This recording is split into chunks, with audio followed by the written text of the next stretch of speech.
हे दोस्तों, I am Sumit and welcome to Buddy Growth, जहां आपको मिलेगा कंपनीज का फंडामेंटल ज्ञान बिल्कुल बेसिक से। लास्ट वीडियो में मैंने मेरे टॉप 6 दिवाली पिक्स बताए थे। उनमें से 4 ऐसे स्टॉक्स थे जिनका फंडामेंटल मुझे अच्छा लगा था, लेकिन उस पर वीडियो नहीं बनाई। सो आज हम उन्हीं में से एक टेक्नोलॉजी वाले स्टॉक का फंडामेंटल एनालिसिस करेंगे। कंपनी का नाम है happiest mind technology.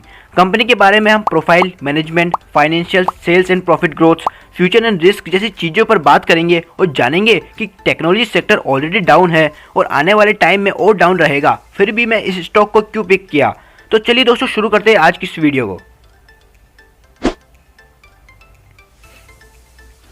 Happiest mind की शुरुआत 2011 में हुई थी। कंपनी आईटी सॉल्यूशन और service India, the United States, Canada, the United Kingdom, Australia, the Netherlands, Singapore, Malaysia और द मिडल ईस्ट में प्रोवाइड करती है।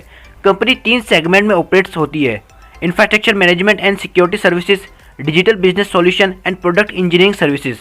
आईएमएसएस में ये data security, privacy, cyber security, cloud services, database जैसी सुविधा देती है। डीबीएस सेगमेंट में company app development, testing, application designing and solution provide करती है। और पीईएस में ये मोबाइल और सोशल टेक्नोलॉजी देती है। इसके अलावा ये इंटरनेट ऑफ थिंग्स और आर्टिफिशियल इंटेलिजेंस में भी हाईली एक्टिव है। कंपनी का जियोग्राफिक वाइज रेवेन्यू ब्रेकअप देखें तो अकेले यूएसए से कंपनी 66.5% का रेवेन्यू जनरेट करती है।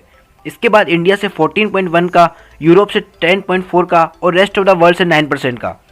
कंपनी का 43.6% का बिजनेस डिजिटल इंफ्रा और क्लाउड से होता है। कंपनी के लिए टॉप कस्टमर अराउंड 12% का रेवेन्यू शेयर करता है और टॉप 10 कस्टमर अराउंड 45% का रेवेन्यू। कंपनी अपना 2020 में 166 रुपये पर शेयर के हिसाब से आईपीओ लाई थी, जिसने लिस्टिंग के दिन 111% का शानदार रिटर्न दिया था। उसके बाद से कंपनी ने बहुत अच्छी स्टॉक प्राइस में ग्रोथ दिखाई है। कंपनी का मैनेजमेंट देखें तो mister Venkat Narayan currently company के सीईओ है और इस पद पर रहने से पहले इसी कंपनी के सीएफओ रह चुके हैं। हैप्पीएस्ट माइंड से जुड़ने से पहले ये सोनाटा कंपनी में भी सीएफओ रह चुके हैं। सो एक अच्छा एक्सपीरियंस इनके पास है।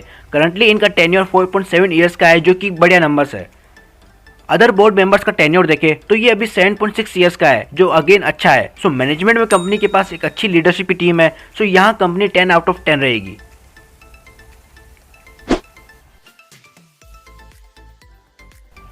कंपनी का रिटर्न ऑन इक्विटी और रिटर्न ऑन कैपिटल एम्प्लॉयड देखें तो ये 27.84 और 34.81% है। कंपनी का लास्ट 5 साल का आरओई सीएजीआर 32% है, जो कि अगेन अच्छा है। कंपनी पर कर्ज 393 करोड़ रुपए का है और डेट टू इक्विटी रेशियो 0.28 है, जो कि अगेन एक्सेप्टेबल है। हैप्पीएस्ट माइंड का प्रॉफिट मार्जिन देखें तो ऑपरेटिंग और नेट दोनों प्रॉफिट मार्जिन अभी 25.07 और 18.04 है। इसके अलावा लास्ट 5 क्वार्टर में इसके ओपीएम परसेंटेज में ज़्यादा कुछ चेंजेस नहीं हुआ है।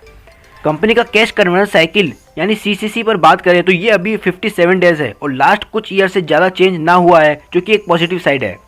कंपनी में प्रमोटर्स की होल्डिंग देखें तो ये करंटली 53.25% है, जो कि लास्ट कुछ क्वार्टर से सेम है। कंपनी में एफआईआई का भी इन्वेस्टमेंट अमाउंट है, ये अभी 4% है। हालांकि डाउनवर्ड मूवमेंट जरूर शो हो रहा है, जिसका रीजन आईटी स्टॉक्स में डाउनफॉल है। हैप्पीएस्ट माइंड का वैल्यूएशन देखें तो कंपनी का प्राइस अभी 984 रुपीज़ का है और अर्निंग पर शेयर अभी 14.31 है। कंपनी का मार्केट कैप 14,500 करोड़ है, जिससे ये कंपनी एक मीडियम कैप हुई। इसका प्राइस टू अर्निंग अभी 69 है, जो कि इसके लास्ट 5 साल के मीडियम पीई से कम ही है। इसका पीईजी रेशियो 0.62 है, जो अभी 1 से कम है। कंपनी ने 52 वीक हाई 1370 रुपये बनाया है, यानी स्टॉक अभी अंडर वैल्यूड है और बाइंग अपॉर्चुनिटी दिखा रहा है।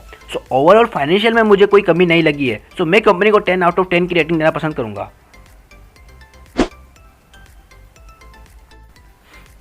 कंपनी के लास्ट 5 साल के सेल्स देखें तो ये मार्च 2018 में 444 करोड़ रुपए था, जो कि 2022 में बढ़कर 1034 करोड़ रुपए हो गया है।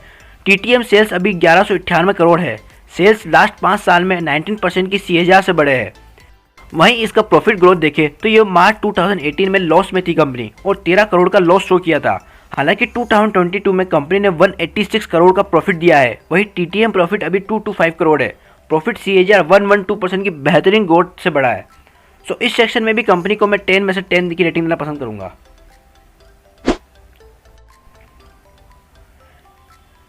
किसी भी आईटी सेक्टर वाली कंपनी के फंडामेंटल्स में एट्रिशन रेट एक इंपॉर्टेंट रोल प्ले करता है। आईटी सेक्टर में अच्छी अपॉर्चुनिटी होने के कारण एम्प्लॉय स्विच करते रहते हैं, जिससे एट्रिशन रेट हाई होता है।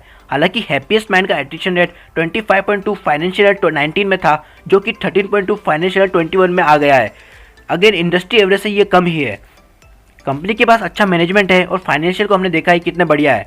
इसके अलावा कंपनी का R&D पर फाइनेंशियल ईयर 19 में इन्वेस्टमेंट 0.14 मिलियन रुपीस था, जो बढ़कर 152 मिलियन रुपीस हो गया है फाइनेंशियल ईयर 21 में। डिजिटल सर्विस का मार्केट अराउंड 15 से 20% की स्पीड से बढ़ सकता है आने वाले 5-6 सालों में।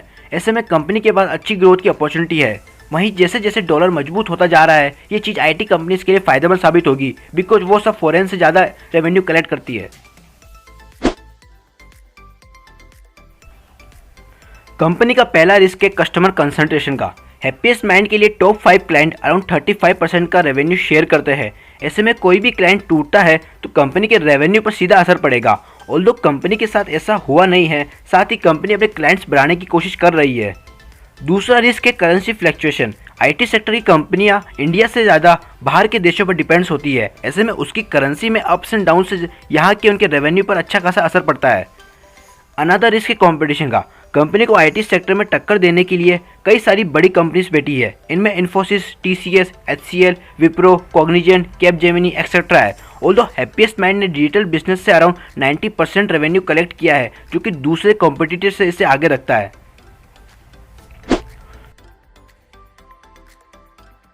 दोस्तों, ये था IT सेक्टर की mid cap company Happiest Mind का कंप्लीट फंडामेंटल एनालिसिस।